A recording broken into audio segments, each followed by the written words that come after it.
सुभाषपा के राष्ट्रीय अध्यक्ष ओम प्रकाश राजभर जी हमारे साथ मौजूद हैं बातचीत करने के लिए। उनसे तमाम मुद्दे हैं, उन पर बात करेंगे। कल मतदान होगा और उनकी तैयारी क्या है, क्योंकि उनके बेटे घोसी से चुनाव लड़ रहे हैं, अरविंद राजभर। सर, क्या कुछ तैयारियां करके रखी हैं? किस तरह से चुनाव कल जब वोटिंग होगी तो उम्मीद करेंगे कि ज़्यादा से ज़्यादा आपका वोट पड़े? पूरे पूर्वांचल ही नहीं, पूरे प्रदेश में हम लोगों ने तैयारी बना रखी है। अंतिम चरण का चुनाव जो शेष बचा हुआ है उसमें भी पूरी तैयारी सभी सीटों पर हम लोग कर चुके हैं। चाहे वो सलेमपुर की सीट हो, चाहे घोसी की हो, गाजीपुर की हो, चाहे बनारस की हो, चाहे चंदौली की हो, चाहे मिर्ज़ापुर की हो, चाहे ये जो भी शेष सीटें हैं, पूरी तैयारी हम लोग एकदम है। और मज़े की बात है कि जनता चुनाव लड़ रही है। जनता, जो विपक्ष के लोग काम नहीं कर पाए, जो राशन गोदामों में सड़ रहा था, आज एनडीए की सरकार वो राशन गरीबों तक, उनके दरवाजे तक पहुंचा दिया। तो वो इससे खुश हैं कि कम से कम हमको सरकार जो अनाज नहीं बांट पा रही थी, वो अनाज हम लोगों को जो है सरकार दरवाजे तक पहुंचा रही है। दूसरी चीज़ कि जो गरीबों के इलाज के लिए आयुष्मान कार्ड 5 लाख रुपया मिलता है, उससे जो उसका लाभ ले चुके हैं वो बहुत खुश हैं। जो किसान सम्मान निधि से जो किसान अपना उसको पाए हैं, उससे भी वो बहुत खुश हैं। उज्ज्वला योजना और भगवान राम का मंदिर बनने से गांव में ये नारा लग रहा है कि जो राम को लाए हैं हम उनको ले आएंगे। तो लोग माननीय नरेंद्र मोदी जी को प्रधानमंत्री बनाने के लिए लोग वोट देने को आतुर हैं। और मज़े की बात कि अब जो नई चीज़ आ गई है कि गरीबों को सौर ऊर्जा, सोलर पैनल छत पे लगा करके 75% सब्सिडी पर हम उनको फ्री बिजली देने जा रहे हैं। इससे एक बड़ी एक हलचल है मतदाताओं में। जो काम कांग्रेस बसपा सरकार सामूहिक ज्वाइन बना करके दिल्ली में प्रदेश में नहीं कर पाए, उस काम को मोदी जी ने योजना लॉन्च कर दिया। अब उसकी तैयारी की जिम्मेदारी हमको भी है, तो हम भी उसमें चुनाव के बाद लगेंगे कि ज़्यादा से ज़्यादा हम लोग उसको गांव तक, घरों तक उसको पहुंचाएं। तो बिजली फ्री देने की योजना जो बताई जा रही है उससे बहुत उत्साहित हैं। दूसरा, जो 3 करोड़ महिलाओं को लखपति दीदी बनाने का है, तो उनको भी लग रहा है कि हमारे परिवार में अगर कमाई आ जाएगी लाखों रुपया का, तो हमारा परिवार खुशहाली की तरफ जाएगा। इसके लिए वो लोग आतुर हैं। 4 करोड़ जो लगभग जिनके पास छत नहीं है, गरीब कमजोर, जिनको अभी तक नहीं मिल पाया है, तो 4 करोड़ प्रधानमंत्री आवास उनको बनाने का लक्ष्य हम लोग लेकर के, तो हम लोग विकास की बात कर रहे हैं। विकास के लिए जैसे हम खड़े हैं हम लोग मऊ में, आज पूर्वांचल एक्सप्रेसवे बन जाने से आज जो हम 8 घंटे में हम लखनऊ जाते थे, आज वो दूरी यहाँ से लगभग 3 घंटे में हम तय कर लेते हैं। तो इससे भी लोग प्रभावित हैं कि सरकार ने ये पूर्वांचल के लोगों के लिए सौगात दिया है।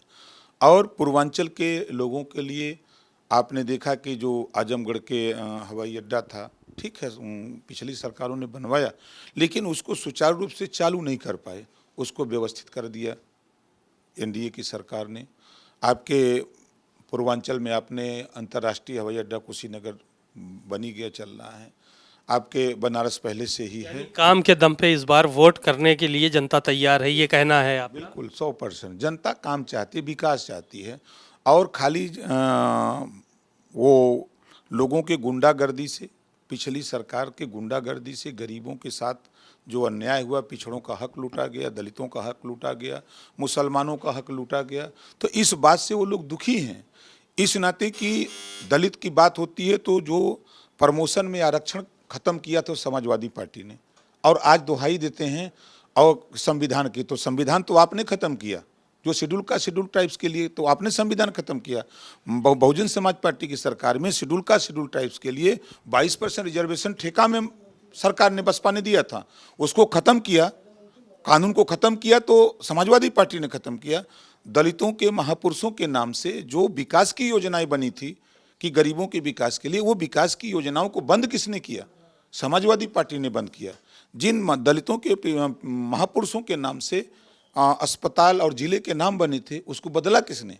समाजवादी पार्टी ने। तो संविधान को तो खुद नहीं मानते हैं, गले में माला। ये एक बहुत बड़ी बात है कि ये लोगों तक पहुंचाना मैसेज विपक्ष की तरफ से कि साहब वो संविधान ख़त्म करे दे रहे हैं, और दलितों के दिमाग में घर कर जाना, ये बात ये काफ़ी चुनाव में असर डाल रही है। इसको मानते हैं कि नहीं मानते हैं? कहते मानते हैं। देखिए, इसकी जानकारी ये लोग बोल रहे हैं जैसे जनता सब जानती है।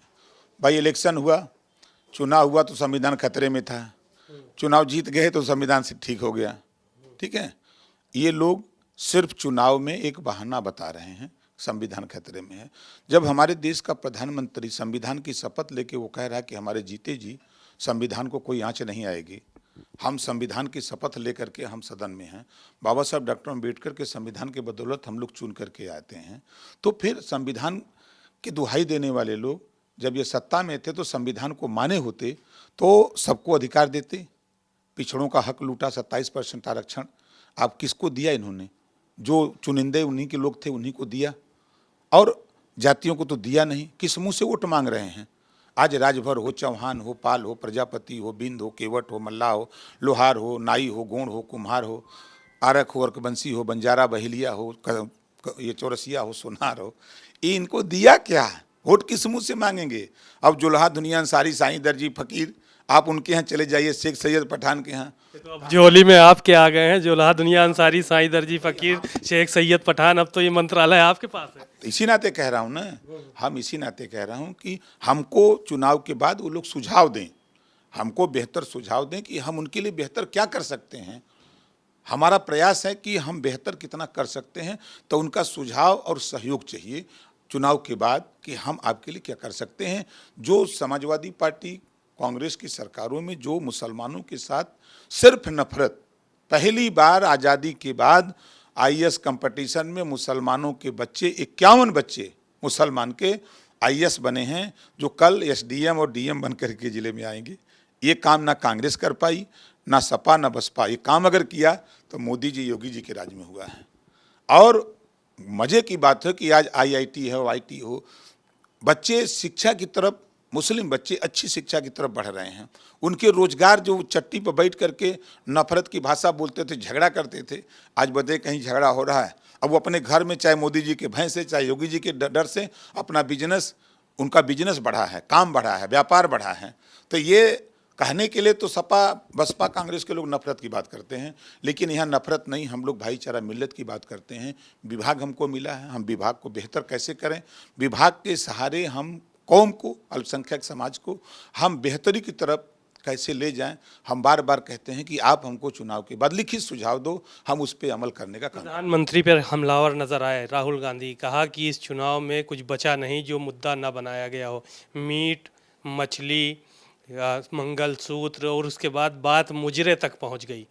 तो ये इस तरह से प्रधानमंत्री की भाषा नहीं होनी चाहिए। इस तरह के आरोप जो है वो लगाए गए, और सीधे कहा जा रहा है कि अब की मोदी जी प्रधानमंत्री नहीं बनेंगे। राहुल गांधी की स्पीचेस तमाम सुनी होंगी आपने। देखिए, वो ये विपक्ष है, ये दीवा स्वप्न देख रहा है।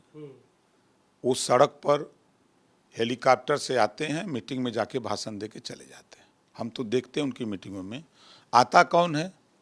वही जो समाजवादी पार्टी का वोटर है, मतलब कोर वोटर आता है। आप उनकी रैली में उठा के देखेंगे तो राजभर की संख्या नगण्य, चौहान, पाल, प्रजापति, बिंद, केवट, मल्लाह की संख्या नगण्य। वही जाकर के बैरिकेटिंग तोड़ने वाले, गुंडागर्दी करने वाले, हेलीकॉप्टर को उठा के कपार पर लादने वाले यही सपा की रैली में आते हैं। और तो हमको नहीं, कहीं हम देख रहे हैं जहाँ जहाँ सपा की रैली हो रही है, राहुल जी और अखिलेश जी जा रहे हैं। तो ये जो बयान बताया कि बात मुजरे तक पहुंच गई, इसको लेकर क्या कहेंगे आप? नहीं, ये सब झूठ बोल रहे हैं। इन लोगों की बात पर कोई, आखिर में ये लोग शिक्षा की बात क्यों नहीं करते? अब एनडीए गठबंधन तो कह रहा है कि हम कक्षा 6 से रोजगार परक शिक्षा लागू करेंगे। ये क्या बोल रहे हैं? ये मुजरा की बात समझा रहे हैं कि मुजरा, झूठ जपाट क्यों बोलते हो? आप बेहतरी की बात करो, विकास के जो मुद्दे हैं उसके लिए बात करो। आज हम कह रहे हैं कि सरकार उनकी थी, ठीक है, फोटोग्राफर दुर्घटना बीमा क्यों नहीं लागू किया? पत्रकार आयोग का गठन क्यों नहीं किया? बुला तो लेते हैं पत्रकारों को, आओ भाई हमको प्रेस वार्ता करनी है। ये सरकार में बैठे हुए लोग थे, हम तो सरकार में शामिल हैं। हम इस बात को कहते रहते हैं, हम बोलते रहते हैं कि भाई हम, ये सरकार सबका साथ सबका विकास की बात करती है, तो फिर पत्रकार के भी विकास की बात होनी चाहिए। बिल्कुल होनी चाहिए। यानी कि इस बार चुनाव बहुत अच्छा रहेगा, सरकार बनाने जा रहे हैं आप लोग? 100%। दुनिया की कोई ताकत नहीं है जो मोदी जी को प्रधानमंत्री बनने से कोई रोक दे। अच्छा, जो केजरीवाल कह रहे हैं कि प्रधानमंत्री मोदी जी को बनने नहीं है, अमित शाह जी को बनना है प्रधानमंत्री। चुनाव के बाद वो खुद जेल जाने के लिए बेचारे परेशान हैं, और क्या कहें उनको। सुप्रीम कोर्ट से किसी तरह राहत मिली है, जय दिन के लिए बाहर है तय दिन है, और उसके बाद तो फिर अंदर जाना है तो कहाँ जानेंगे, अंदर से देखेंगे टीवी उवी में या खबर उबर मिलेगी कि प्रधानमंत्री शपथ ले रहे हैं तो मैसेज मिलता रहेगा। चलिए, शुक्रिया बहुत बहुत। आपने ओम प्रकाश राजभर जी को सुना, साफ तौर पर उन्होंने यही कहा कि केजरीवाल जेल के अंदर से इस बात को देखेंगे कि शपथ कौन ले रहा है। कैमरामैन अरविंद के साथ सीमा नकवी, भारत समाचार।